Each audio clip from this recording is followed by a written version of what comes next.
name is Parker, and if you're wondering why we're standing against this wall, it's because I messed up.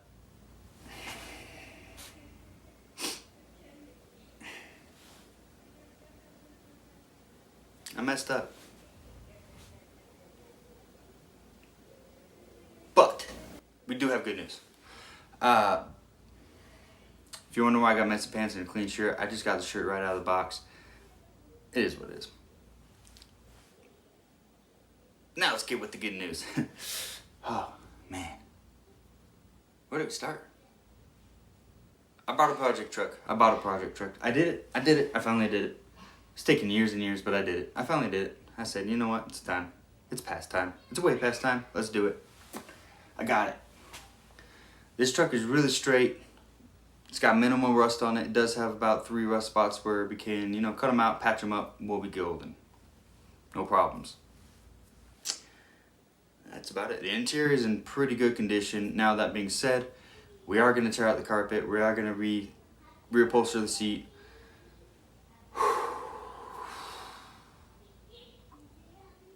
Do a couple things to the doors, and that's about it as far as that goes. So, hello there. Did I mention that I have ADHD? Well, I forgot to mention what kind of truck I had. Or purchased. It's a 1974 GMC 1500. Alright, enjoy the rest of the video. When I bought this truck, it did start. Wasn't drivable, it did start, and it would idle for about 4 to 5 seconds and then die. Huge transmission problem.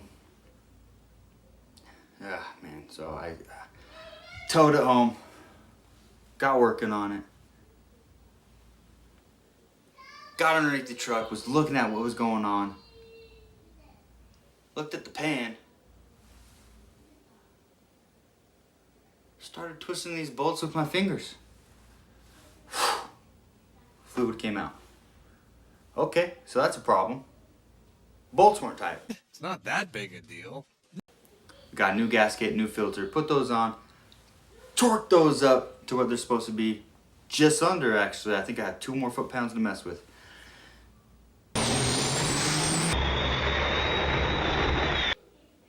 It went from being a flood to being a little dribble. I cleaned it up last night. I have not seen spots since, so I think we got her sealed. I also did, when I bought it, the dipstick was broken on the draining fluid. So we replaced the whole tube and the dipstick.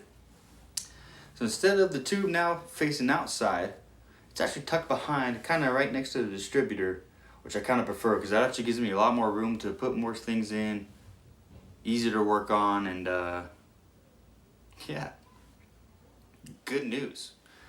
I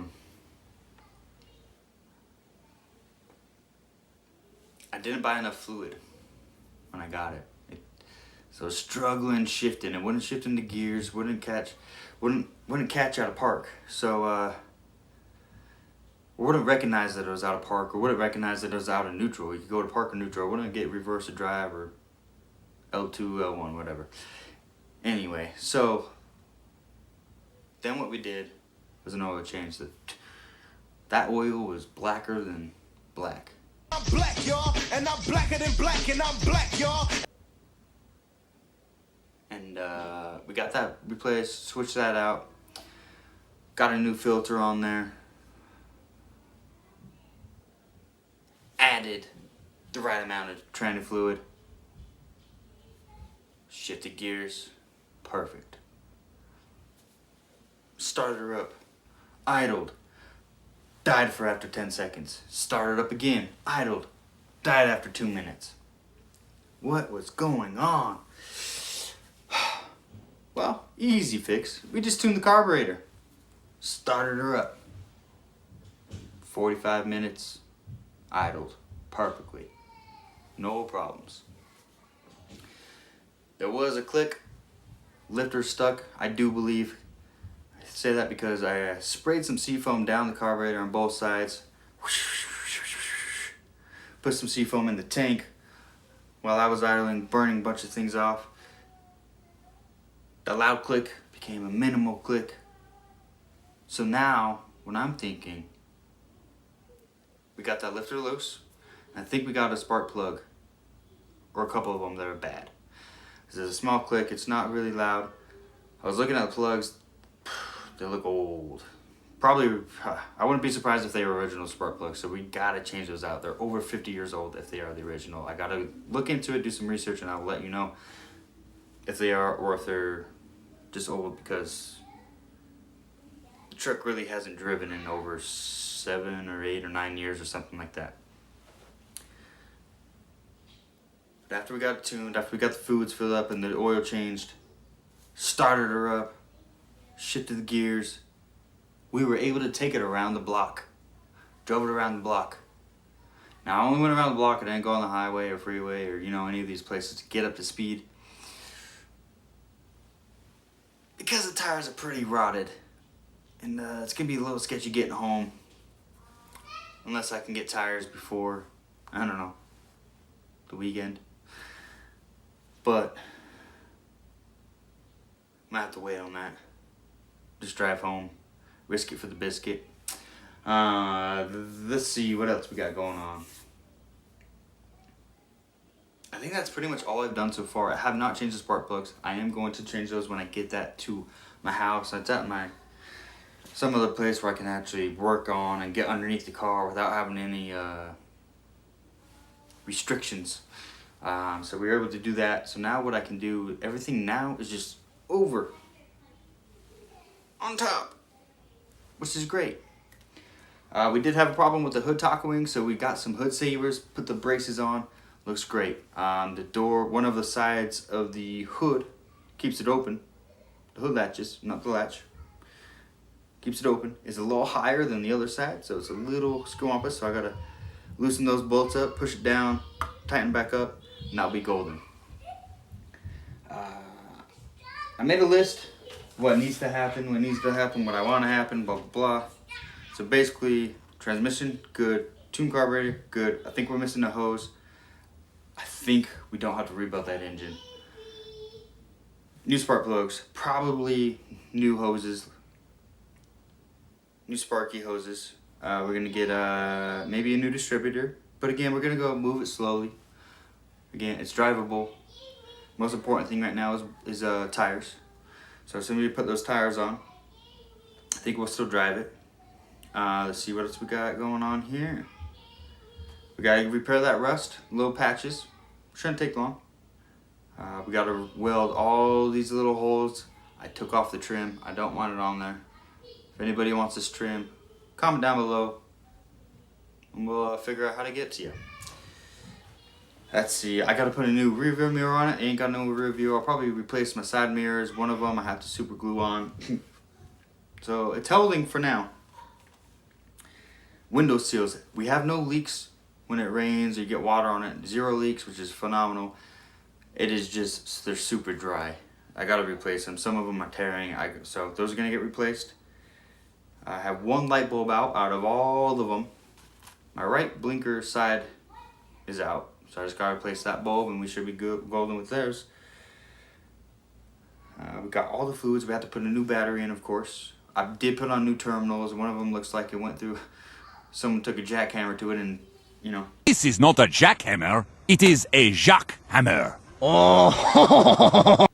So we got new terminals, so those are gorgeous now. Let's see. I do want to go through and reseal the truck bed with some paintable silicone. And in all honesty, I think that's it. I mean, even that is just optional. So basically tires, spark plugs, spark plug lines, maybe a new distributor, and I think we'll be like pretty much golden. Now it goes to what I want to do to this truck. What I want to do is put a speaker. It's speakers, probably a sub, and a new stereo in it. It doesn't have anything right now, which is fine. We'll put those in. I want to put new carpet in there. It is old. It's got dirt stains, mud stains, spilled drink stains on it. I'm going to reupholster the seat. I don't need to get new foam. The foam is actually in excellent condition. You just got the side tears of being lazy, sliding out and inside of the truck. I might need to get a new steering wheel and a steering column. Again, those are just optional. It's just every time I get in the truck, my leg pretty much gets stuck trying to go underneath the steering wheel. Again, not a big problem, just is what it is. New glove box lock. I don't need a new one, but it'd be nice to have whenever, because every time I open it, the whole thing falls apart. And I gotta piece it all back together and attempt to get it locked in. So that'd just be more of a, a nuisance thing to not be a nuisance anymore. New bench, glove box. I was thinking about getting a new dash panel, but I found this AC unit that I gotta put in there next spring. Just get a circle saw, boom, drill some holes in it. You know what? That saves me a bunch of money. We're going with that. We're gonna put a new horn in there. We're gonna put a train horn in it. The horn right now just beep, beep, beep. It beeps every once in a while. Let's see. We're gonna rhino line the bed. We're gonna get it all painted. The color scheme I got for this truck is gorgeous. I'm so excited to get that thing painted. I think that's it. Maybe get some blackout LED lights, make to go with the color scheme. We're gonna get new wheels and tires. After I put new tires on the wheels that are on it right now, we're gonna get new ones to match the paint scheme. Also, the reason why I wrote down everything, what needs to happen, what I want to happen, things that I could actually cross off now that I haven't, things that write down all how much this cost is I want to know from start to finish how much this build's going to cost me. I have all my receipts except one, which I got to write down because I ordered it online and it didn't come with the piece that I ordered, the receipt. So, that being said, we'll keep you updated to see how much this truck is going to cost overall with the truck included. So stay tuned. I will show you the day that I got it to what it looks like as of last night. I'll catch you next time. Peace.